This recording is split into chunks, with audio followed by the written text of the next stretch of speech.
Hello, fellow citizens! I am your host, Jess, and this is your reminder that the weight of the entire world is not on your shoulders, and you can make a difference.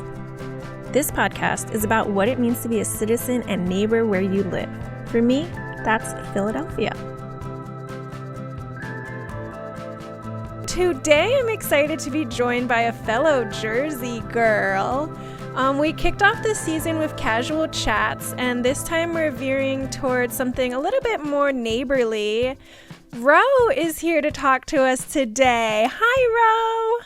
Hi, Jess. How are you? Good. I'm so happy that you agreed to do this. I specifically asked you to come on to the show to tell us a little bit about your career. So let's get into it. First off, how are you spending your time during this pandemic? Yeah. Well, firstly, thank you for having me. And how am I spending my time during this pandemic? I found that at the beginning of it, working from home was really wearing on me. I think I didn't know when to set boundaries for myself and really draw that line in deep. And so often I was working really late, like really around the clock, and and it was stressing me out. So it got to a point where I was like, okay, I need to figure out how to set boundaries for myself. And so I started making sure to not just um, find time, but make time for myself. So I started going on lots of walks. I listened to a lot of podcasts and kind of self help, motivating conversations. And that has probably been the most helpful for me in this pandemic. Do you have recommendations on podcasts and chats for people to hear? My favorite is it's Therapy for Black Girls. Ah, That has been my saving grace. I feel like it just speaks to me and puts language to everything I've been feeling. oh my God, I love that. I think it's so great when people can relate to what they're hearing, especially in an audio form. I mean, I guess a lot of forms of media, you don't always see your audience. You're not always sure who's receiving it. But when the person on the receiving end is like, yeah, that person knows what I'm going through and that person like connects with me. So I'm so happy that you found that and you're taking care of yourself. Me too. Me too. Can you tell us what that sound is? That's my little one. He's 1 year old, and he's chatty. This is him talking. This is him telling us what he wants. Which is probably milk or my attention, but he'll be okay. Aw. Yeah. So you're a mom, you have your hubby to help you out, which is so nice. I love that. And like you said, you're working from home right now. What is it that you do for work? Yeah, so I have two hats, dual role. I'm both a public health worker working for the state of New Jersey, and I'm also a social worker in the Princeton area. Oh my God. Mhm. Those are the heroes of 2020 right now. I love it. So how long have you been in those roles? So I've been doing social work now for 10 years. We are at 10 years, 10-year mark. Yeah, and then public health, Congratulations. I've been in that position for going on 4 years. Nice. How did you get into this? Yeah, so when I was in college, well, first I should say, going into college, I really had no idea what I wanted to do, but I was certain that I wanted to be in a field of service. That's what brought me the most enjoyment during my high school career. And so I was like, you know what? I love people. Maybe psychology is my route. So I went and studied psych. And then shortly thereafter, I got the opportunity to go on a service project in Brazil, in Sao Paulo, Brazil. And that work consisted of working with street kids, street youth. And these youth were involved in everything from um, gang violence, prostitution.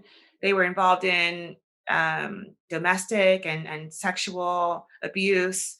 You name it, these kids had gone through quite a lot. And the work I was doing was essentially these youth were looking to they're looking for refuge. And so this center was sort of rehabilitating them and teaching them to make healthier, wiser decisions while also providing them with education, shelter, and food, and really proper upbringing. And that work, that catapulted my career for sure. I fell in love with that work and I came back and I was like, social work, that's it for me. That's what I want to do. And I've been here ever since.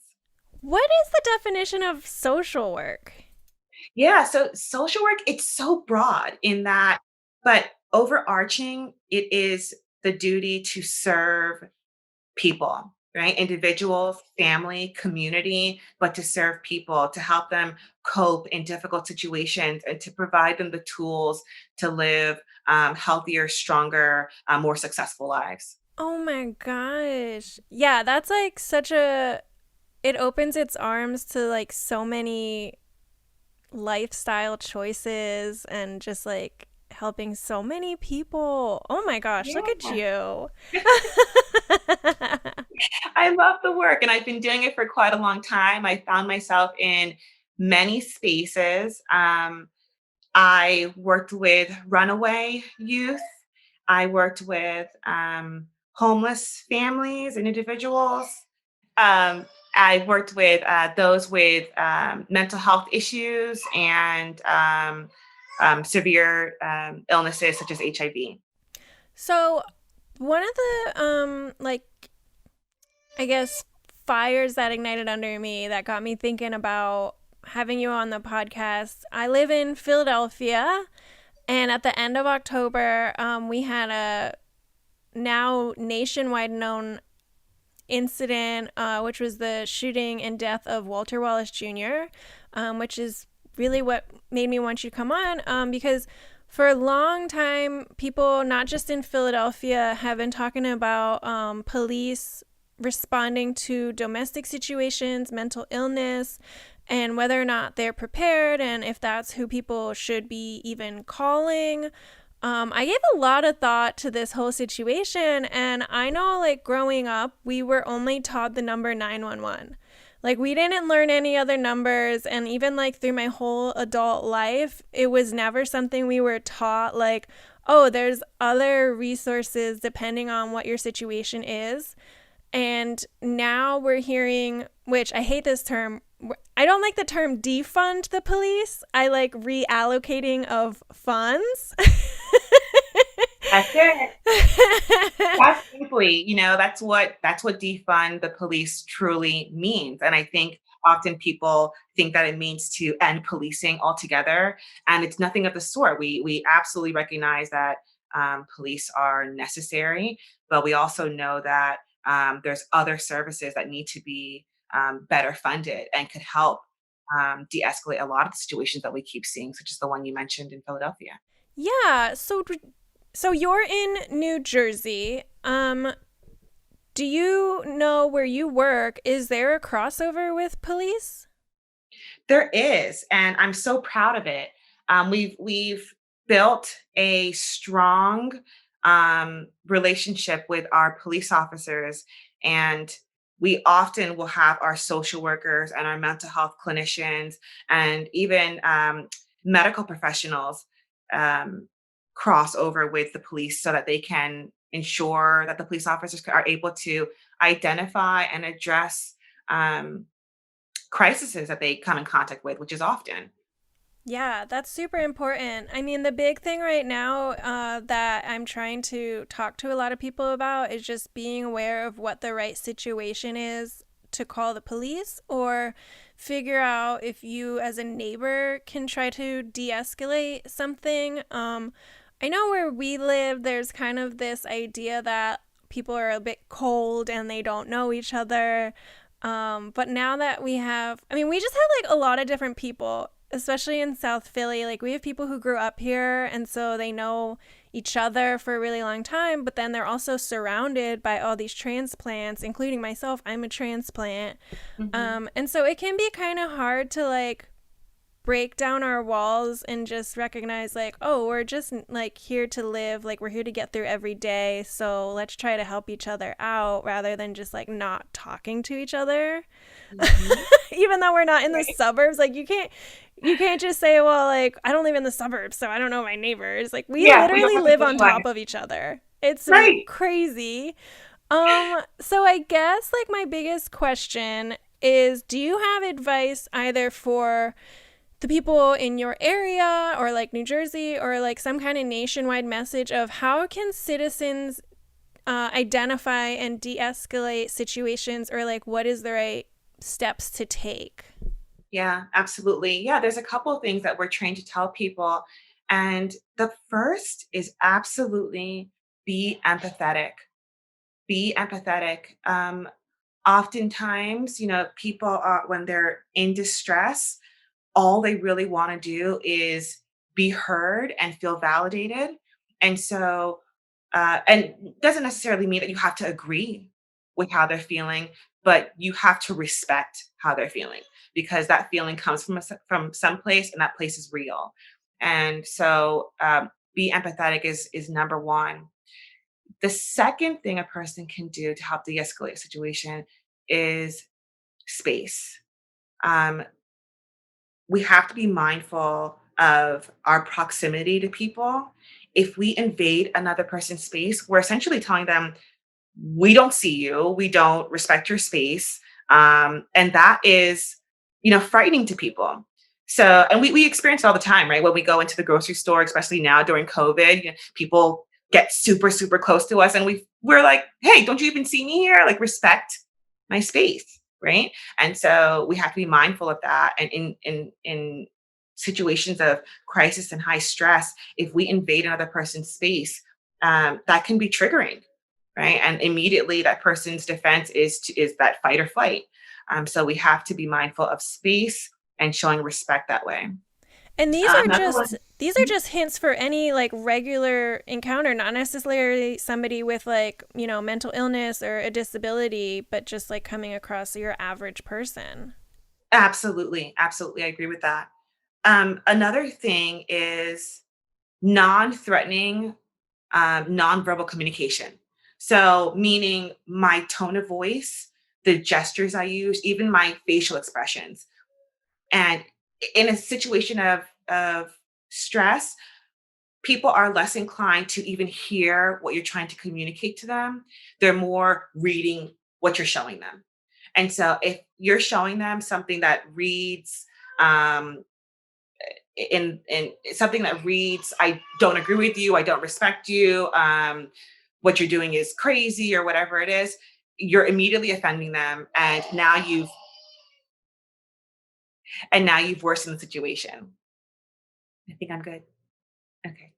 So focusing on feelings is probably the last one I'd mention. And that's because in a moment of high stress, we often have a difficult time finding the language behind our thoughts and our behaviors. And so being that one person to say, sounds like you're feeling scared, sounds like you're feeling a lack of trust. But helping them to identify their feelings not only makes them feel heard, but also helps acknowledge what they're doing and what they're feeling, and that can help de-escalate the situation for sure. Oh my God. I love all of that. I like to think that I'm a very empathetic person. I'm the only, like, between me and Tom, I'm the only one that cries. Signs of a beautiful soul. Yes. So I tell him all the time, I'm like, I have to cry for the both of us because you have no soul. Like, you don't have feelings like that. But he is really good at being, he's a very sociable person. He knows how to talk to people. Um, but I didn't think there was that many aspects to what you're talking about. I'm so glad to know all of those. Oh, wow. Yeah, it's interesting when you find words for it, because it makes you so much more socially and aware of your delivery and how you speak and your posture, your proximity. All of that goes into a factor in such a high tense situation. Beyond, oh my gosh, I need to make this person, calm down, or things could get worse. Mhm. Oh my gosh. I'm going to think about that in like so many different situations now. Cuz even like with kids, like kids don't always understand like how people are supposed to respond to them. And I know like my only my main rule that I remember is like if a child falls, you don't make a big deal about it because then they'll get scared. They're like, "Why are you freaking out? Am I supposed to be freaking out?" That's exactly right. Our reaction plays into the situation so much more than we even know, right? So, and just the same, right? If that child falls and you run to him, right? You're alerting him that something is wrong, right? You go to pick him up, something is wrong. But if you leave them be, talk to them through it, they're more likely to cope, find their own coping mechanism to get through it. I Mhm. like that. Do you find yourself like making eye contact and just like noticing a lot of people in your daily life? I am a people watcher, Jess. I love talk to people. I it's really fascinating, right? Because at the root of everything is human connection, and so studying connection, verbal or nonverbal, in all settings is always so fascinating to me. Um, so yeah, I'm absolutely always like eavesdropping or peeping a peeping mom. Yeah, I'm still working on it a bit. I'm really into true crime podcasts, and so they definitely taught me like take notice of everybody, like try to make eye contact with as many people as you can. Theirs is more of like for a paranoid reason of like if that person does something to you, like you need to be able to identify them. Whereas I take that into a bit more of a neighborly aspect of like I just want somebody to know that I acknowledge their presence. It can backfire sometimes. I feel like you're somebody I can talk to about this situation with. I've been like waiting to talk with somebody.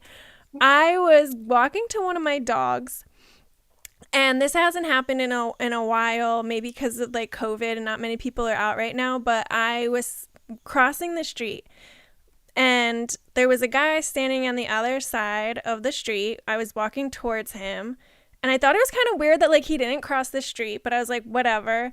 And I said good morning to him. Like I try to say good morning to a lot of people, wave, whatever.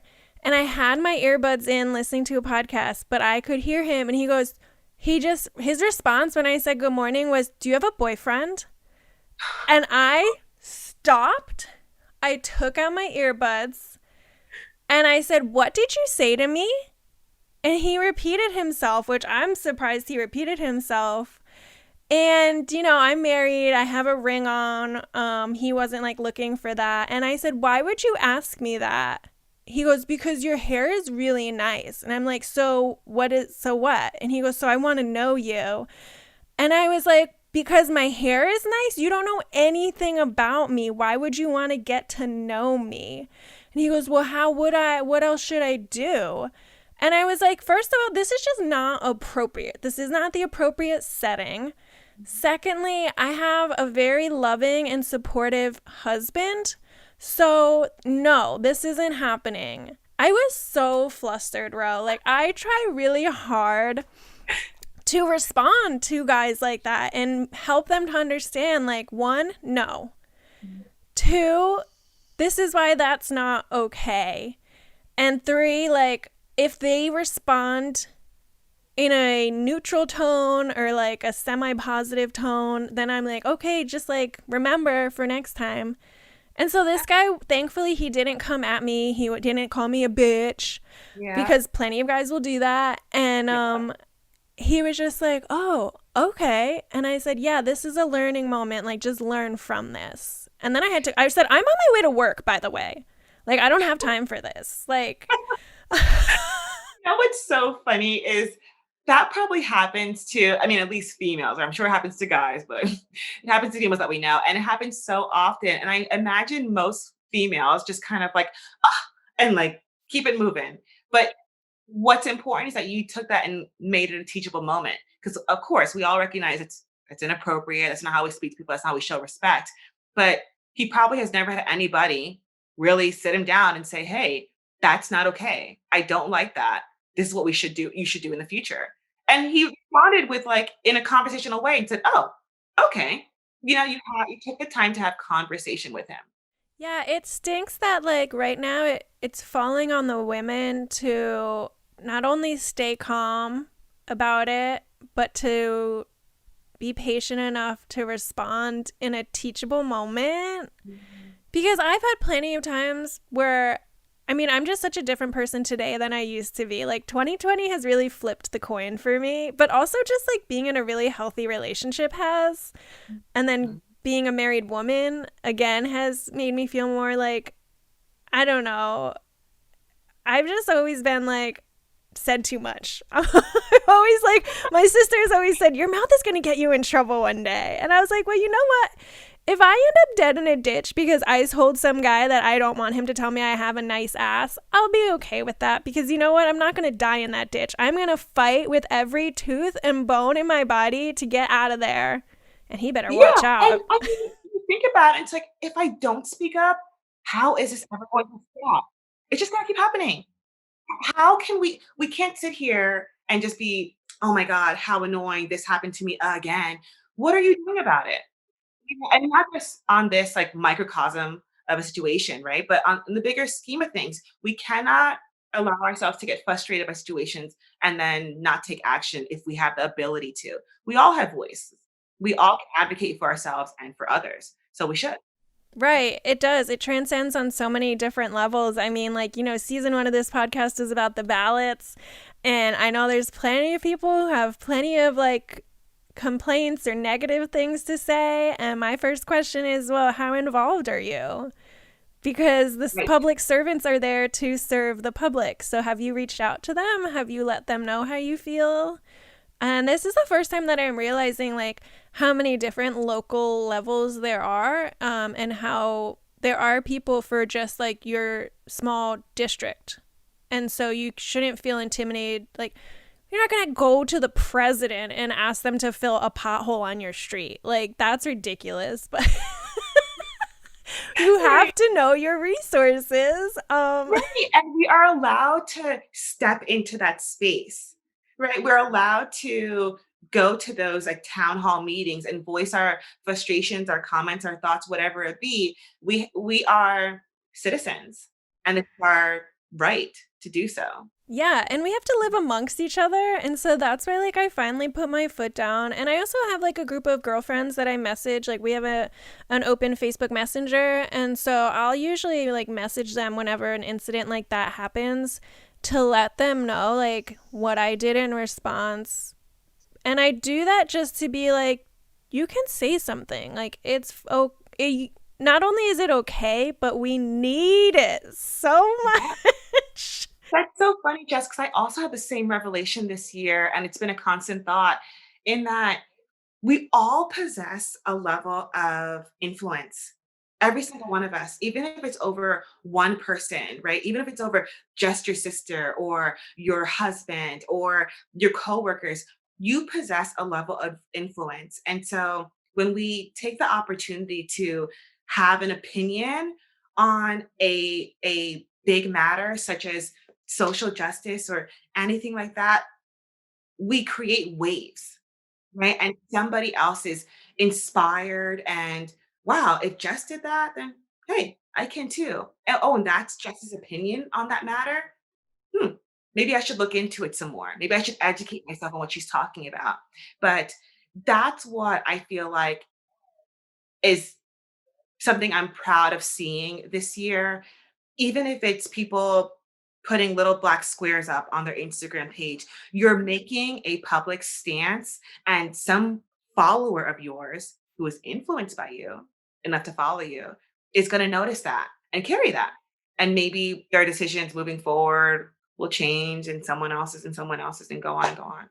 Yeah, that's the great positive wave from social media. I know a lot of people are like, I'm not on social media because it's all negative. I'm like, but it's not all negative. Just like the Not. world is not all negative. It's such a glasses half empty kind of perspective. And no, it's not that way.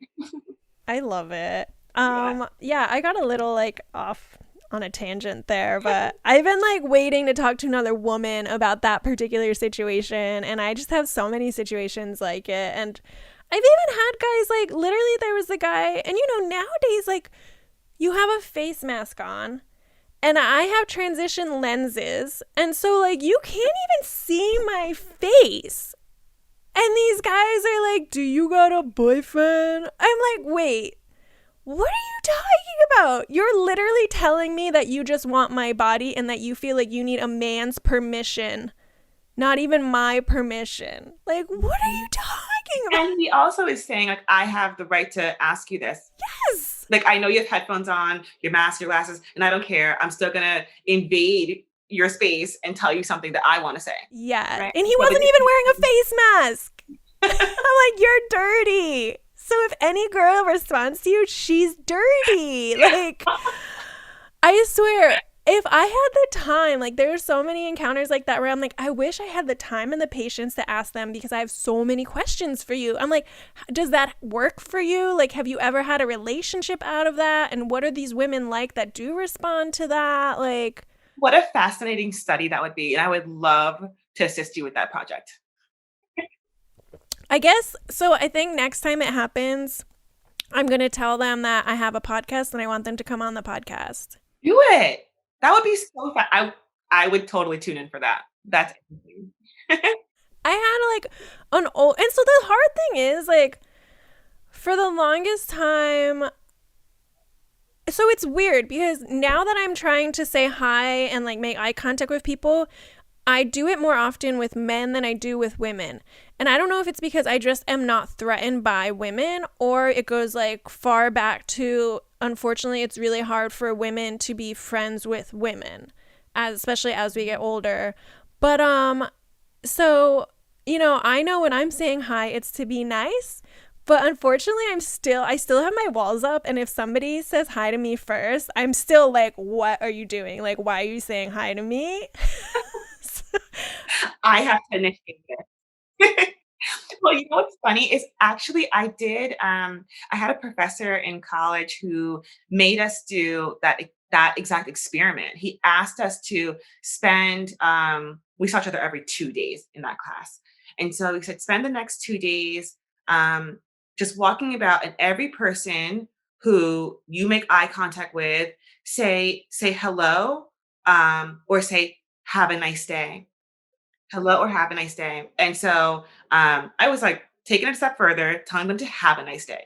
So I remember doing that. And I mean, these were college campus kids who obviously are like wearing their sweats, have their big headphones on, like hoodies on, head down. And if they happen to glance at me and I could say like, have a nice day, it was really actually remarkable how many people immediately lit up.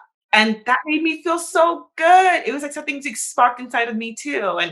Um, and so, our next meeting for class, the teacher obviously asked us, how was that experiment? What did you get out of it? And everybody was so delighted by that and realized the power of just acknowledging another person. And they're like, all of us were like, we're going to keep doing this. Like, this was amazing. And it really was. So kudos to you for making sure you say, hello to I everybody. just think it's like the easiest way to build that human connection. I've actually found myself taking notice of people because I go see the same dog Monday through Friday, and I usually take the same route, at least to get there, if not to come back. And there's two different older people that I've noticed on my walk a lot, sitting like on their front steps. I'm hoping it's just that because it's colder that they're not there anymore because they're older people but it became part of like my day. It was like, oh, there's that guy, wave to him and he waves to me. Like we're across the street from each other and we wave to each other. And That's so I'm like, I sweet. don't know anything about you, but like I think the fact that we would wave to each other and acknowledge each other, we knew like I see you and I hope you have a good day. Like that says a lot. That is so sweet. And I mean, that is like the essence of community, is it not? We we know how to take care and acknowledge and protect and love family. Yeah. We know how to take care, acknowledge, protect friends. But somehow when it gets like outside of that, we're like, "Mm, I'm just gonna walk right by you. We do." Yeah. But that's what community is. If you choose to look at it that way, it's an expanded family. And we have to acknowledge each other. We have to celebrate and uplift and care and protect one another. Yeah. I mean, those are the people you live amongst, and you just never know how you can help each other out. And so that kind of brings us back to our topic. So, what advice do you have for citizens? So, in the case of Walter Wallace Jr., his family was actually trying to get an ambulance to come to the house for the situation. He was unfortunately having a mental illness episode. Not all situations are that severe. So, is there another resource that people can be calling when one of their family members is having a similar episode that they don't know how to handle? Yeah, absolutely. And that situation is so it's so awful and could have been avoided. And you know, one avenue, one resource we all have is mobile response teams. Mobile response teams, their whole initiative is to come out and help in situations of a mental health crises. I can never say the word, but they're made up of medical professionals, licensed mental health clinicians, and licensed social workers, and they will come to wherever you are to help address that matter and provide you the assistance you need. Um, and in addition to that, um, hotlines. Hotlines are at our fingertips and they are available to us 24/7. And there's hotlines for um, homelessness prevention and housing assistance. There's hotlines for suicide prevention and mental health issues. Um, there's a number of hotlines, and they're there to be a resource to you. They're advocates, they're trained professionals, and they can help you create safe plans and de-escalate situations such as that one. That's awesome. I'd never heard that term, mobile response team. I'm definitely gonna like see what my local one, what our number is. It's something that Tom and I have been meaning to do this month. We're trying to do something neighborly as a house now every month. Like that's gonna be our new thing. Well, at least I know that that's what we're gonna do. He'll figure it out. But what I want to do in the next few weeks is figure out a way to get little refrigerator magnets for the people on our block for resources, including our nearby police station, like our district police, for certain situations. But it's really important for me to let them know that there's other resources to call. And I'm not going to put 911 on that magnet because, I mean, first of all, everybody knows that number, but also, like, I just feel like I know I've been guilty of calling that number because that was the only number I knew when I had my car windows broken while I was parked out front of my house. And they're like, "What's your What? emergency?" And I'm like, "Okay, this isn't an emergency. I'm gonna say that right now. But what do I do? Somebody like broke the window in my car. I guess I'm supposed to file a police report. So like, I feel bad because I'm like, this line is for emergencies, but this is the only number I know." Yeah, that's so funny, Jess. And you're so right. I mean, that is the first phone number we learn right beyond before our parents. It's the first number that we learn. And you're right. It's just like secondhand. Like that's the number I call in any situation where that I can't handle on my own. And we really need to bring awareness to all the different resources we have. And I believe every department in every state does have a mobile response. I know Philadelphia does have a mobile response team, and so does New Wow. Jersey. Yeah, but I think that's a brilliant idea to spread the Well, and word. the funny thing is, like, I think it made sense, the 911, like, because we didn't have cell phones back then. So you had to remember everything in your head, or you had a refrigerator magnet. And so, like, when a babysitter came over, you had all the emergency numbers on the refrigerator because she was going to be there and she could look right, or he or she, whatever, could look at this list. But Right. now we have our phones. And so there's not as much of an excuse to not know that there's these resources. But, like, unless sometimes you don't know things exist because you don't think to Google it, you know? Yeah. Yeah. You don't know that they exist because you haven't encountered that situation. Yeah. Like take advantage of it. Yeah, and you don't want to wait till the last minute. I'm Yeah. really excited to say that in Philadelphia, they just announced a premise history program. I found this on the Philadelphia Police Advisory Committee's Facebook page. I started following them ever since the elections in Philadelphia, not Pennsylvania as a whole, but just in our city. We had 3 questions on our ballot related to police reform. And so the Police Advisory Committee is now in a new transformation state because it was voted yes on our ballots that we want them to be rebranded as the Police Citizen Oversight Committee. I don't know if that's the exact wording. I think you got it. And it's the same thing that PAC was doing. They're rebranding it, which I don't think a lot of people understand that we had an advisory committee to begin with. And so I was very suspect. I got all up in arms and I'm like, well, why haven't they been doing anything? And it's because they only get about $500,000 of a budget to oversee our police department, which has 650,000 officers, and they have a budget of $725 million. And so it doesn't balance very well. They don't, even the PAC only has, I believe, 8 members right now. And their mission is to get complaints from citizens. If citizens wanted to acknowledge an officer for doing great things, they can do that. Unfortunately, in Philly, I don't think that's really happening. So yeah, their PAC is in a really great transition period right now. I'm trying to get the word out that this group even exists. I'm keeping my eye on the Philadelphia Police Department's website right now because they are trying to be transparent. They track a lot of their events in a public way. You can see a lot of reports on, for example, officer-involved shootings. That's public record. They haven't put up the information about Walter Wallace Jr. as of the beginning of November. So I'm going to check up on that soon. But what I'm getting at is that was a big to-do.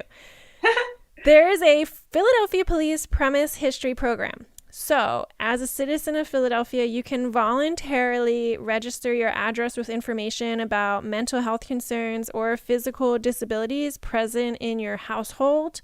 And then that goes into the police department's CAD system for use by 911 dispatchers. So anytime that they're going to send somebody to your address, all of that information is available to the responding officers and anybody else responding to the situation. And so that was put in place to try to, back down on situations that we saw with Walter Wallace Jr. and his family. It's all voluntary. It's a PDF form. I'm going to email them because they want you to print it and send it in the mail. And I'm like, not everybody has a printer. Not everybody has a manila envelope. Yeah, you have to make it accessible for everybody, which means make it electronic, Yeah, I don't know why the 911 team would want all this paper because you're going to have to put it in a computer system. Exactly. We'll make that recommendation. But that really is something to be proud of. The advisory committee. I know that a lot of police departments, they handle complaints internally. And if a police officer is to review the actions of another police officer, you really can't expect for the best outcome, right? Yeah, for unbiased. Right, they're policing one another. So that is excellent and exciting to hear about. I know in New Jersey they're creating a use of force portal.